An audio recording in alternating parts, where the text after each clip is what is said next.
Terima kasih tetap bersama kami di Tribun Series Suara Rakyat bersama Pak Arif dari Fakultas Ekonomi Unlam dan Pak Ghazali dari Fakultas Fisip Universitas Ilmu seperti yang saya sampaikan tadi di akhir sesi, apa yang harus dilakukan pemilih oleh ke depan gitu. Ini juga ada pertanyaan Pak Arif, Pak Ghazali. Baik,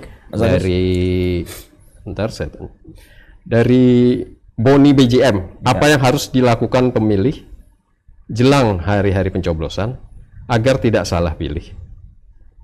Dan apa yang harus dilakukan untuk memikat pemilih? Nah, itu ada satu pertanyaan. Kemudian pertanyaan kedua dari Budi Luhur, Pilkada Kalsel cuma 2 calon. Sudah bisa dipastikankah hanya 1 putaran atau ada kemungkinan 2 putaran?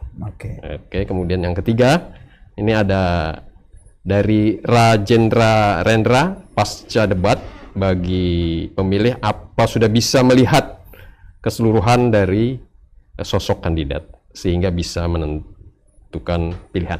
Pak Arif nanti ya, Pak Ghazali. Baik, pertanyaan pertama hampir mirip dengan yang pertama dan ketiga. Ya, jadi apa yang harus dilakukan para pemilih? Tentu saja debat itu tidak bisa menghasilkan secara keseluruhan. Yang harus dilakukan oleh para pemilih nanti adalah menjadi pemilih cerdas. Ya, pemilih cerdas dalam artian nomor 1, dia harus melakukan riset. Riset siapa yang akan dia pilih. Karena saya dulu mengatakan bahwa memilih itu sama seperti kita membeli sebuah produk. Ya, jadi proses orang pengambilan keputusan untuk memilih itu sama dengan kita membeli sebuah produk. Jadi kalau membeli sebuah produk ya kita harus lihat-lihat dulu harganya, kemasannya, kualitasnya, ya, kemudian bagaimana warantinya, ya, garansinya dan lain-lain. Nah, sama dengan kalau Bapak atau Ibu menjadi pemilih, maka yang harus adalah dilakukan menjadi pemilih cerdas. Pertama harus melakukan riset tentang track record para kandidat itu. Kemudian melihat janji-janji politiknya. Ya, janji-janji politiknya coba disandingkan mana yang lebih mempunyai arahnya yang ke depan. Kemudian lebih mensejahterakan masyarakat Kalimantan Selatan. Yang ketiga, tentu saja biasanya kalau orang kita itu akan bertanya kepada orang lain mengenai track record mereka. Jadi biasanya itu akan mendengarkan masukan-masukan dari orang lain.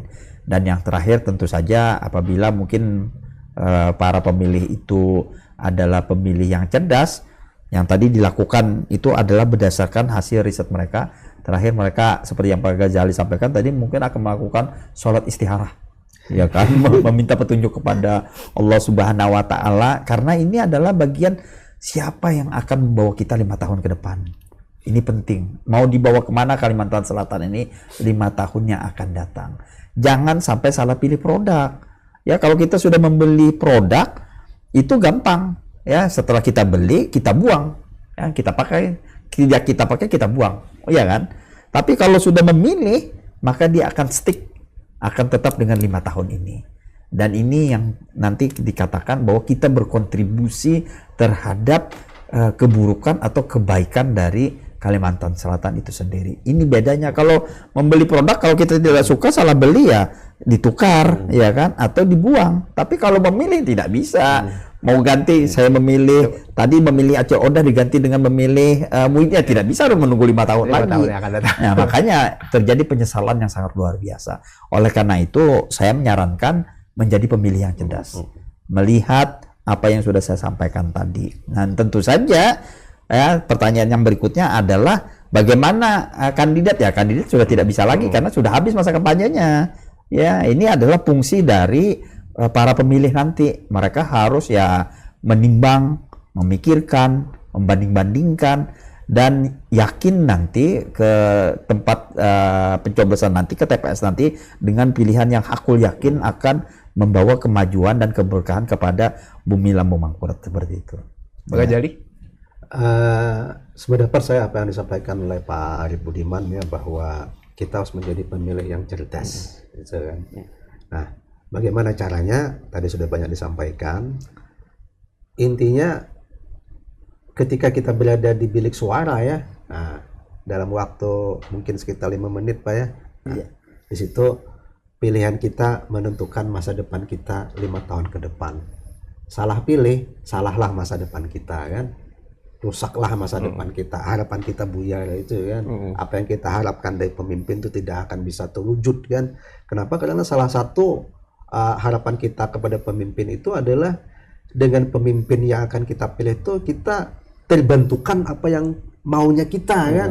Kita sebagai petani dengan adanya pemimpin yang baru yang kita harapkan itu bisa membantu kita sebagai petani, nelayan terbantukan dengan pemimpin yang bagus itu kan, kemudian pelajar, mahasiswa, pegawai dan lain sebagainya itu terbantukan. Pokoknya kita harapan kita ya, apapun profesi kita, kalau kita memilih pemimpin yang tepat, yakinlah kita kan bahwa urusan kita itu akan terbantukan. Dan harus diingat ya, jangan dianggap pilkada ini kan sebagai sesuatu yang rutinitas saja kan, rutinitas saja. Tapi kita harus menganggap ini sebagai sebuah amal bagi kita ya, sebagai seorang muslim, sebagai orang yang beragama ya, kita menganggap bahwa memilih pemimpin itu sebagai sebuah kewajiban.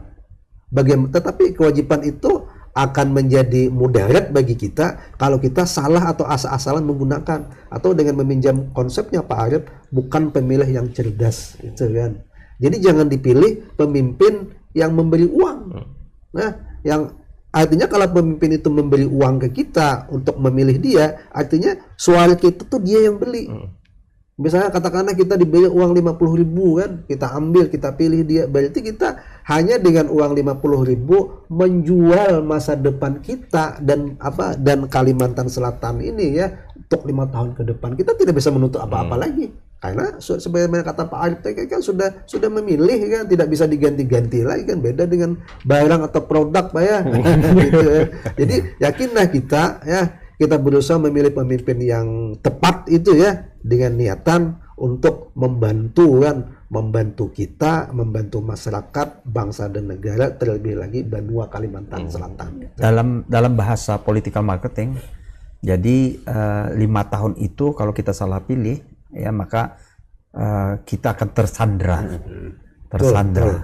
ya, karena pilihan yang tidak sesuai, kemudian ternyata kontraproduktif dengan apa yang dia janjikan pada masa kampanye, maka tidak ada pilihan lain. Kita tersandra untuk 5 tahun untuk mencari pemimpin yang baru lagi, dan ini sangat merugikan.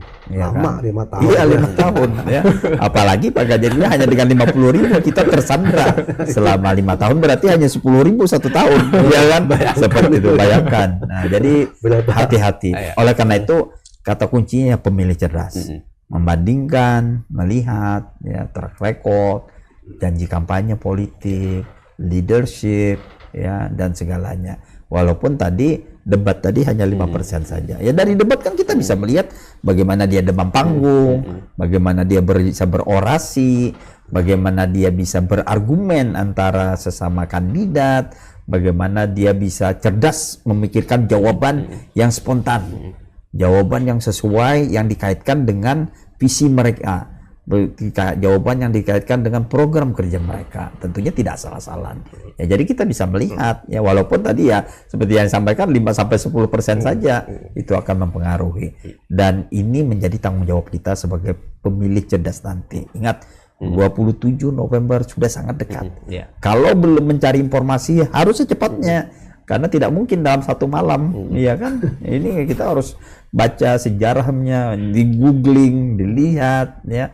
Terutama saya mengharapkan generasi milenial itu sudah harus melek terhadap political ya, karena kalau dia akan bertanya, "Bah, siapa yang harus ulun pilih esok?" Wah, ini sangat membahayakan ya, karena suara milenial itu menjadi sangat besar proporsinya, sekitar 35% ya untuk pemilu tahun ini. Oleh karena itu saya mengharapkan mahasiswa-mahasiswa saya juga sudah mulai melek terhadap kandidat-kandidat, baik itu di kota, kabupaten, atau di level sampai provinsi, karena di tangan mereka lah terjadi perubahan seperti itu. Nah, kita kan sudah bahas soal paslon sudah, pemilih sudah. Sekarang saya mau tanya nih soal penyelenggara, gimana Pak Pak Ghazali. Ya. Sejauh mana kita harus awasi, sejauh mana netralitas, sejauh mana penyelenggara pemilu. Oke. Beberapa waktu yang lalu lah Mendagri ya menyampaikan bahwa konflik pilkada di daerah, nah itu kata beliau 60% bersumber dari penyelenggara. Nah ini kan tantangan kan bagi kita ya, kawan-kawan penyelenggara KPU, Bawaslu ya. Saya yakin mereka untuk terus istiqomah untuk menjaga netralitas, integritas dan lain sebagainya. Kita tidak melakukan itu kan. Tetapi walau bagaimanapun kan godaan setan yang terkutuk ini kan jalan terus itu ya. Nah, itu kan. Meskipun saya yakin kawan-kawan KPU provinsi, kabupaten kota, Bawaslu provinsi, kabupaten kota ya, teguh imannya, tapi saudara-saudara juga harus ingat, sebenarnya saya katakan tadi kan, godaan setan yang terkutuk tuh setiap detik selalu datang gitu kan. Nah itu. Jadi taruhan kualitas pilkada kita kan sebagian ada di tangan saudara-saudara ya. Nah, kami ini sebagai akademisi ya cuma memberikan apa istilahnya sebagai kata Pak Arif tadi kan, bagaimana bisa menjadi pemilih yang cerdas itu kan. Jadi ujung-ujungnya nanti kan berkutat kepada pihak penyelenggara. Ibarat sebuah pertandingan, ibarat sebuah kompetisi ya, mereka adalah penyelenggara dan wasit itu ya. Nah, harapan itu ketika dua kompetitor itu berlaga Pak ya, masing-masing taat pada aturan. Nah, kalau ada yang melanggar, katakan itu melanggar. Kalau mereka sesuai jalur yang sudah ditentukan oleh undang-undang, peraturan dan lain sebagainya, ya katakan yang sesuai itu kan. Ya, cuma harus kita ingat masing-masing pihak, penyelenggara, pengawas, ya, kandidat, masyarakat pemilih, lebih-lebih lagi mesin politik partai ya. Nah, atau sama-sama kita sama-sama menghormati aturan yang sudah kita sepakati. Kalau kita tidak menyepakati, kalau kita tidak mentaati kesepakatan yang sudah dibuat, peraturan perundang-undangan, PKPU dan lain sebagainya, apa gunanya itu kan? Nah, jadi nanti kita akan tidak bisa kan mewujudkan pilkada yang berkualitas. Kalau kita tidak dapat mewujudkan pilkada yang berkualitas, bagaimana kita bisa mengharapkan pemimpin-pemimpin kita ke depan yang berkualitas juga? Kalau pemimpin kita tidak berkualitas, tentu bagaimana kan bisa membawa masyarakat kemudian Banua ini ke arah yang lebih baik, sebab tantangan ke depan luar biasa ya. Betul. Tidak ada tantangan ke depan itu lebih mudah, selalu lebih sulit, lebih rumit dan lain sebagainya, dan harus dan selalu bersifat komprehensif. Nah, itu seperti itu kan. Jadi itu kan harapan kita ya.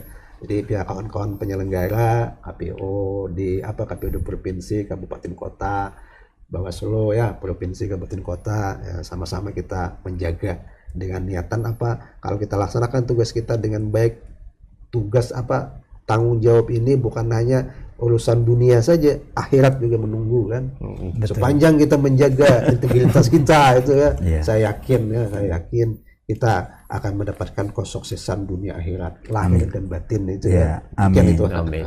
Pak Arif, soal penyelenggara? Ya, saya mengharapkan semua sehat ya, karena beban kerjanya banyak dan juga jangan sampai masuk angin. Nah, ini yang berbahaya. Iya kan, kalau ada masuk angin terjadi perubahan. Ya tentunya di tangan mereka lah kita mengandalkan. Kami sebagai peserta yang akan memilih nanti, ya kan, di sana ada wasitnya, di sana ada pihak penyelenggaranya. Kita hanya bisa menonton dengan baik. Dan saya akan menjadi pemilih yang cerdas untuk melihat siapa yang akan dipilih nanti tanggal 27, karena itu menentukan masa depan Kalimantan Selatan. Seperti itu. Jadi hindari masuk angin. Ya Pak ya, ada istilahnya itu. Ya, hindari masuk angin. Apalagi sampai tergoda oleh setannya terkutuk tadi. Itu istilahnya sangat berat itu. Saya masuk angin saja ya. Tapi kita yakin percaya sama kawan-kawan itu integritas mereka itu. Makanya integritas mereka dipertaruhkan itu ya. Tapi yang penting kesehatan dijaga. Betul. Ya.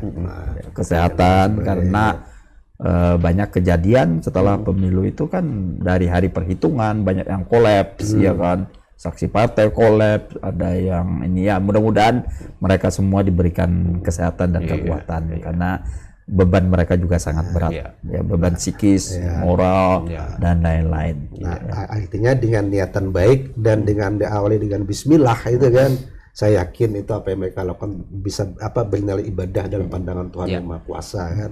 Jangan sampai mengulang kayak periode semalam malah PSU lagi lah. Ya, itu sangat disayangkan kan seperti itu. Itu juga salah satu yang harus kita hindari, ya kan, karena akan merubah persepsi masyarakat, juga biaya, waktu yang tidak sedikit, ya kan, dan juga kandidat juga menjadi bimbang dan lain sebagainya. Ini yang harus kita jaga baik-baik dan kita kawal. Oleh karena itulah dimulai dengan niatan yang baik seperti Pak Ghazali, perjalanannya juga baik, hasilnya tentu saja diharapkan bisa membangun bumi Kalimantan Selatan menjadi lebih baik lagi. Karena sekali lagi di tangan para pemilih lah, mau di mana, mau dibawa kemana Kalimantan Selatan. Oleh karena itu kuncinya ya menjadi pemilih yang cerdas. Seperti itu Mas Agus. Iya. Sebelum kita akhiri, Pak Ghazali, closing statement. Bagi saya ya, pemilu dan pilkada adalah sebuah hal yang bukan hanya bersifat rutinitas ya, tapi sebagai sebuah wujud bahwa kita adalah sebuah negara demokrasi yang bermartabat. Maka dari itu ya, semua pihak harus betul-betul menjunjung tinggi kan asas langsung, umum, bebas, rahasia, jujur dan adil ini kan bagi semua kandidat itu ya, bagi pemilih dan lain sebagainya, supaya apa? Supaya kita betul-betul kan bisa melahirkan pemimpin yang berkualitas, kemudian berkompeten itu kan, kemudian juga memiliki integritas dan bertanggung jawab. Nah, bertanggung jawab itu bukan hanya dalam tatanan dunia saja, tapi juga akhirat itu ya. Nah, jadi yakinlah kita bahwa apa yang kita lakukan sesuai dengan niat kita itu akan membawa kesejahteraan bagi masyarakat kita ya.